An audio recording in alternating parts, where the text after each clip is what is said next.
नमस्कार दोस्तों। UP police constable practice set की इस वीडियो में आप सभी का एक बार फिर से हार्दिक स्वागत है। साथियों, आज के इस वीडियो में हम लोग यूपी पुलिस कांस्टेबल री एग्जाम के लिए जीके के प्रैक्टिस सेट को देखने वाले हैं। तो साथियों, आज है प्रैक्टिस सेट नंबर 3 और जो आज के प्रश्न इस प्रैक्टिस सेट में हम लोग देखेंगे सभी आपकी परीक्षा के दृष्टिकोण से महत्वपूर्ण है। चलिए शुरुआत करते हैं। पहला जो प्रश्न है वो है कि गंगा नदी उत्तर प्रदेश में किस जनपद से प्रवेश करती है। साथियों, जो उत्तर प्रदेश में बहने वाली गंगा नदी है ये उत्तर प्रदेश में किस जिले से प्रवेश करती है, तो उस जिले का नाम हमें बताना है। तो वो है बिजनौर जिला। कौन सा जिला है? बिजनौर जिला है। आपको याद रखना है, गंगा नदी उत्तर प्रदेश में सबसे पहले बिजनौर जिले से प्रवेश करते हुए फिर उत्तर प्रदेश के कई जनपदों में होकर बहती है। तो कुल कितने जिलों से बहती है साथियों? 28 जिले। इसे भी आपको याद रखना है। अगर परीक्षा में पूछा जाएगा कि गंगा नदी उत्तर प्रदेश के कितने जिलों से होकर बहती है, आप क्या बताएंगे? 28 जिलों से होकर बहती है। और गंगा नदी के किनारे उत्तर प्रदेश के कई बड़े बड़े शहर है, जैसे प्रयागराज है, वाराणसी है, कानपुर है, मिर्जापुर, ऐसे बड़े बड़े शहर बसे हुए हैं। साथियों, वर्तमान समय में भारत की राष्ट्रीय नदी भी गंगा नदी है। गंगा नदी क्या है? भारत की राष्ट्रीय नदी है। वहीं अगर पूछा जाएगा कि गंगा नदी को राष्ट्रीय नदी का दर्जा कब दिया गया है, तो आप लोग क्या बताएंगे? सन 2008 में। कब साथियों? नवंबर सन 2008 में भारत सरकार द्वारा गंगा नदी को राष्ट्रीय नदी का दर्जा दिया गया। तो ध्यान दीजिएगा, इस प्रश्न का सही जवाब होगा बिजनौर जिला है, जहां से गंगा नदी उत्तर प्रदेश में प्रवेश करती है। कुल 28 जिलों से होकर बहती हैं और 2008 में गंगा नदी को राष्ट्रीय नदी घोषित किया गया। चलिए हम देखते हैं नेक्स्ट क्वेश्चन क्या है साथियों। तो विजय सागर पश्चिम विहार निम्नलिखित में से उत्तर प्रदेश के किस स्थान पर है? तो यूपी स्पेशल के ही कुछ प्रश्न हम लोग देखेंगे, उसके बाद अदर सब्जेक्ट से देखने वाले हैं। तो विजय सागर पश्चिम विहार है, ये जो है उत्तर प्रदेश के महोबा जिले में है। कहाँ साथियों? महोबा जिले में। ध्यान दीजिएगा, उत्तर प्रदेश का एक जिला है छोटा सा महोबा, और महोबा जिले में ही विजय सागर पश्चिम विहार स्थित है। और ये जो है विजय सागर एक झील है, इसी के किनारे स्थित है।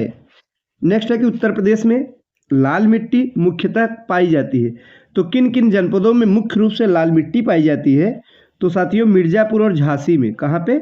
मिर्जापुर झांसी में लाल मिट्टी जो है झांसी मिर्जापुर, साथ ही साथ सोनभद्र में भी पाई जाती है, चंदौली में पाई जाती है। और इस मिट्टी में साथियों नाइट्रोजन, फास्फोरस, चूना की कमी और लौह अंश की भी अधिकता पाई जाती है। लोहे की अधिकता इसमें होती है। नेक्स्ट है कि इसमें से कौन सा सही सुमेल नहीं है, ये हमें बताना है। उत्तर प्रदेश के कुछ जनपदों के नाम दिए गए हैं और अधिकतम और न्यूनतम क्षेत्र का नाम दिया गया, हमें सुमेल करना है। तो देखते हैं, सबसे पहले लखीमपुर खीरी है साथियों। जो उत्तर प्रदेश का लखीमपुर खीरी जिला है ये सबसे बड़ा जिला है क्षेत्रफल के मामले में, तो इसका सुमेल होगा अधिकतम भौगोलिक क्षेत्रफल, यानी पहला वाला बिल्कुल सही है। दूसरा है सोनभद्र दिया गया है अधिकतम वन आच्छादित क्षेत्रफल, ये भी सही है। सबसे ज्यादा वन आच्छादित क्षेत्रफल वाला जिला सोनभद्र है। तीसरा है सीतापुर दिया गया न्यूनतम भौगोलिक क्षेत्रफल, ये गलत है। सीतापुर सर्वाधिक अनुसूचित जाति जनसंख्या वाला जिला है, तो यही वाला सुमेलित नहीं है, ऑप्शन नंबर सी। बाकी बिल्कुल सही सुमेलित है। हमारा अगला प्रश्न है कि उत्तर प्रदेश सरकार ने किस ऐतिहासिक स्मारक से जुड़वा मछली का राज चिन्ह अंगीकार किया है? तो आप लोग उत्तर प्रदेश सरकार का राज चिन्ह देखे होंगे साथियों। तो एक वृत्त में साथियों 2 मछली है, धनुष तीर बनाया गया है। तो हमें ये बताना है कि जो जुड़वा मछली ली गई है ये कहाँ से लिया गया है? तो ये जो है रूमी दरवाजा से लिया गया। आप लोग ध्यान दीजिएगा, लखनऊ में स्थित है साथियों रूमी दरवाजा। कहाँ पे है?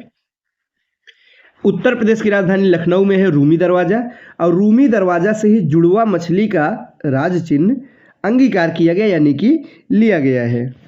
और रूमी दरवाजा की चर्चा की गई है, तो आपको पता होना चाहिए कि रूमी दरवाजा का निर्माण किसने कराया? तो आसफ उद्दौला ने। किसने साथियों? जानते रहिएगा, आसफ उद्दौला ने रूमी दरवाजा का निर्माण करवाया था। ये एक पर्यटक स्थल भी है, लखनऊ में स्थित है। आगे कि जून 2023 में किस राज्य में प्रसिद्ध बिहू कुल महोत्सव मनाया गया? तो इस प्रश्न का सही जवाब क्या होगा साथियों? अरुणाचल प्रदेश। करंट अफेयर्स है, थोड़ा सा पुराना करंट अफेयर्स का प्रश्न है, फिर भी देखते चलेंगे हम लोग। नेक्स्ट है, किस देश के लिए स्पेस एक्स ने SATRIA फर्स्ट नामक संचार उपग्रह को लॉन्च किया है? तो इंडोनेशिया के लिए। अगला है, जून 2023 में कौन सा railway station eat right station प्रमाण से सम्मानित होने वाला पूर्वोत्तर रेलवे का पहला स्टेशन बन गया है? तो वो है गुवाहाटी रेलवे स्टेशन। कौन सा साथियों? Guwahati railway station. नेक्स्ट है, चीन भारत सीमा विवाद, भारत और चीन के बीच में एक युद्ध था जो कब हुआ था, किस वर्ष हुआ था? तो भारत चीन युद्ध के बारे में आप सभी जानते होंगे। 1962 में ये युद्ध लड़ा गया था।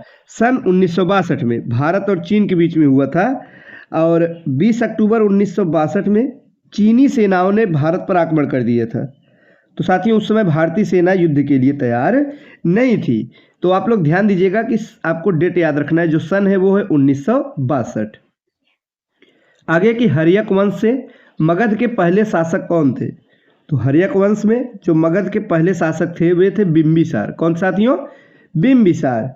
बिंबिसार 544 ईसा पूर्व में गद्दी पर बैठा था। कब? 544 ईसा पूर्व में ये मगध की गद्दी पर बैठा था। ये किस धर्म का अनुयायी था? ये भी प्रश्न बनता है परीक्षा में, तो आप लोग ध्यान दीजिएगा, बौद्ध धर्म का। कौन सा धर्म साथियों? उस समय बौद्ध धर्म प्रचलित था, तो ये बौद्ध धर्म का अनुयायी था। और बिंबिसार की हत्या साथियों इसके ही पुत्र ने कर दिया था, उसका नाम था अजातशत्रु। किसने किया था? अजातशत्रु जो इसका पुत्र था, इसी ने इसकी हत्या करके गद्दी को हथिया लिया। नेक्स्ट है, अलाउद्दीन खिलजी के शासनकाल में निम्नलिखित में से कौन राज्यपाल था?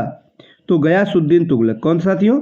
गयासुद्दीन तुगलक। ये अलाउद्दीन खिलजी के शासनकाल में पंजाब प्रांत का राज्यपाल था और खिलजी वंश के बाद में इसी ने तुगलक वंश की स्थापना भी की थी।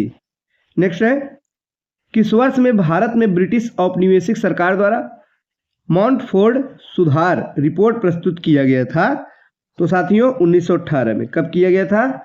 1918 में किया गया। आगे 1932 का जो पूना पैक्ट था वो महात्मा गांधी और किसके बीच समझौता था? तो साथियों पूना पैक्ट जो हुआ था ये महात्मा गांधी और डॉक्टर भीमराव अंबेडकर जी के बीच में हुआ था। BR अम्बेडकर सही जवाब होगा, ऑप्शन नंबर डी। और ये जो है 1932 में समझौता हुआ था सांप्रदायिक पंचायत को लेकर। था क्या इसमें कि दलितों के लिए पृथक निर्वाचक मंडल की बात की गई थी अंग्रेज सरकार द्वारा, तो इसका गांधी जी ने विरोध किया था और इसी निर्वाचक मंडल को समाप्त करने के लिए गांधी जी ने आमरण अनशन कर दिया था जेल में ही। फिर जाकर भीमराव अम्बेडकर जी द्वारा समझौता किया जाता है, दोनों के बीच में एक समझौता होता है, इसे कहते हैं पूना पैक्ट। 1932 में हुआ था। आगे है कि निम्नलिखित में से किसे श्वेत पर्वत के नाम से भी जाना जाता है? श्वेत पर्वत के नाम से किसे जानते हैं साथियों? तो धौलागिरी को। ध्यान दीजिएगा, महत्वपूर्ण प्रश्न है। धौलागिरी पर्वत का जो नाम है वो संस्कृत के धवल से निकला हुआ है। किससे? धवल। अब आप देखेंगे कि धवल शब्द का जो अर्थ होता है वो होता ही है सफेद या श्वेत। क्या होता है? सफेद या श्वेत होता है, इसीलिए इसे श्वेत पर्वत भी कहा जाता है। चलिए अब हम बढ़ते हैं अगले प्रश्न की तरफ, जो है कि त्वांग और ल्हासा को जोड़ने वाले दर्रे का क्या नाम है? तो साथियों बुमला दर्रा। कौन सा दर्रा है? बुमला दर्रा। और ऑप्शन नंबर बी हमारा ठीक जवाब है। इसे ही बोमडीला भी कहते हैं साथियों। ये त्वांग और ल्हासा को आपस में जोड़ता है। आगे है, भारत की सबसे लंबी झील कौन सी है? सबसे लंबी झील की बात की गई है, तो साथियों सबसे जो लंबी झील है वो है वेम्बनाड झील। ऑप्शन नंबर डी हमारा ठीक जवाब होगा। साथियों उपर्युक्त विकल्पों में सबसे बड़ी झील तो है पैंगोंग झील, लेकिन ये जो है भारत व चीन दोनों देशों की सीमाओं में स्थित है, इसलिए सही जवाब होगा ऑप्शन नंबर डी वेम्बनाड झील। नेक्स्ट है, गंगा नदी और सिंधु नदी तंत्र के बीच में कौन सा क्षेत्र है जो जल क्षेत्र को पृथक करता है, यानी कि अलग करता है दोनों के बीच में? तो अंबाला। क्या है साथियों? अंबाला शहर भारत के हरियाणा राज्य का ऐतिहासिक शहर है। ये जो है गंगा और सिंधु नदी तंत्र के बीच में स्थित एक शहर है। आगे है, दामोदर वैली कॉर्पोरेशन क्या है साथियों? तो सही जवाब होगा सांविधिक निकाय है ये। ऑप्शन नंबर ए हमारा ठीक जवाब हो जाएगा। आगे है कि संविधान सभा का 10वां अधिवेशन कब आयोजित किया गया था? बताइए 10वां अधिवेशन के बारे में पूछा गया है। तो 6 से 17 अक्टूबर 1949 में आयोजित किया गया था। ऑप्शन नंबर ए हमारा ठीक जवाब होगा। हमारा जो अगला प्रश्न है साथियों, आइए देखते हैं नेक्स्ट प्रश्न में क्या पूछा गया है। तो आगे है कि लोकसभा में किसी विशेष दिन पर चर्चा के लिए स्वीकृत मौखिक उत्तरों के लिए तारांकित प्रश्नों की अधिकतम संख्या कितनी होती है? कितनी होती है साथियों? तो 20 होती है। सही जवाब होगा ऑप्शन नंबर डी 20। आगे है विधान परिषद की सदस्यता के लिए न्यूनतम आयु सीमा क्या है? विधान परिषद की बात की गई है, विधानसभा में, ये साथियों ध्यान दीजिएगा। तो विधानसभा की सदस्यों की न्यूनतम आयु होती है 30 वर्ष। कितनी? 30 वर्ष। सही जवाब होगा ऑप्शन नंबर सी। साथियों विधान परिषद सदस्य बनने के लिए न्यूनतम जो आयु होती है वो होती है 30 वर्ष और विधान परिषद की स्थापना का प्रावधान अनुच्छेद 169 में मिलता है। किसमें? 169 में। अगला प्रश्न है संविधान में निम्नलिखित में से किसके बारे में उपबंध नहीं है? तो हमें बताना है निम्नलिखित में से किसके बारे में संविधान में कोई भी उपबंध नहीं है। तो वो है योजना आयोग। Option number D. इस समय नीति आयोग के नाम से जानी जाती है। यह एक गैर संवैधानिक आयोग रहा है। आगे है भारत के संविधान में किस संशोधन ने टैक्सेस ऑन सर्विसेज नामक संघ सूची में एक नया विषय जोड़ा? बताइए क्या जवाब होगा इसका। तो कौन सा संविधान संशोधन था? तो 88वां। सही जवाब होगा ऑप्शन नंबर डी। तो साथियों आज के लिए बस इतना ही और आगे के जो जीके के प्रश्न हैं हम लोग नेक्स्ट प्रैक्टिस सेट में देखेंगे। वीडियो अच्छा लगा तो लाइक करिएगा। मिलते हैं अगले वीडियो में। धन्यवाद।